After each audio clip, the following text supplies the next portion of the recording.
Blast के बाद जिले में सुरक्षा बलों की सर्चिंग जारी है और सर्चिंग के दौरान तुमलपाड़ और पूर्ववर्ती में पाइप आईडी बरामद हुए हैं।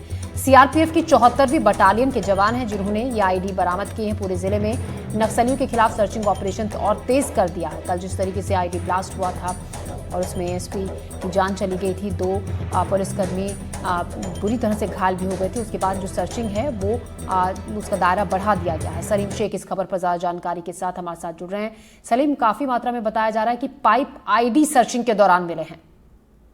कल कोंटा के डोंडरा में आईडी विस्फोट होने के बाद, जिसमें एएसपी के शहीद होने के बाद इस सर्चिंग अभियान को तेज कर दिया गया है। कल लगातार घटनास्थल पर भी सर्चिंग की गई, जहां पे 2 किलो का आईडी बरामद किया गया, जिसे वहीं डिफ्यूज किया गया। उसके बाद नक्सल प्रभावित इलाकों में भी सक्रिय रूप से उन इलाकों को सर्चिंग की गई जहां माओवादियों की उपस्थिति होती थी।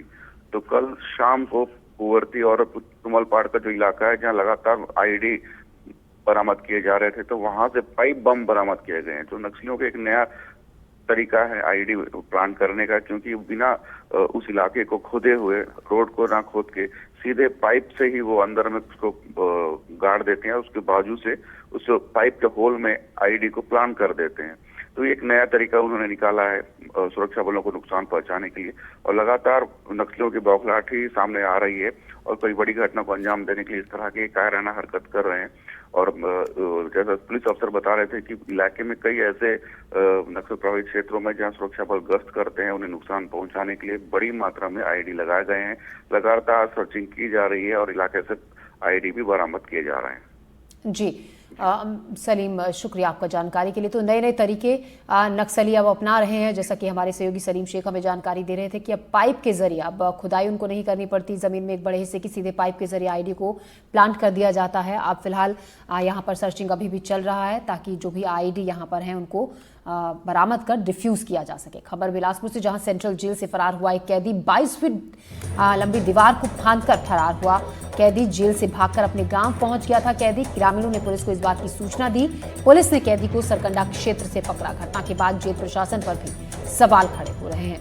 तो एक विचाराधीन कैदी जो जेल से फरार हो गया, जेल की 22 फीट ऊंची दीवार को फांदकर कैदी भाग निकला, जिसके बाद उसे पकड़ने के लिए सर्च ऑपरेशन चलाया गया। कैदी को सरकंडा इलाके से पुलिस ने गिरफ्तार किया। बताया जा रहा है कि जेल से भागकर ही अपने गांव पहुंचा। गांव के लोगों ने पुलिस को जानकारी दी और पुलिस ने गांव में पहुंचकर कैदी को गिरफ्तार किया। मामला सिविल लाइन थाना क्षेत्र का है, जहां केंद्रीय जेल से कल एक कैदी जेल की दीवार फांदकर भाग गया था। जेल प्रशासन के द्वारा सिविल लाइन थाना में आकर आवेदन दिया गया, जहां सिविल लाइन थाना में अपराध पंजीबद्ध किया गया था। आरोपी जो फरार हुआ था उसे मस्तूरी के पास से पकड़ा गया है, उसे जेल दाखिल कराया जा रहा है। ये आरोपी चोरी के मामले में जेल में निरुद्ध था।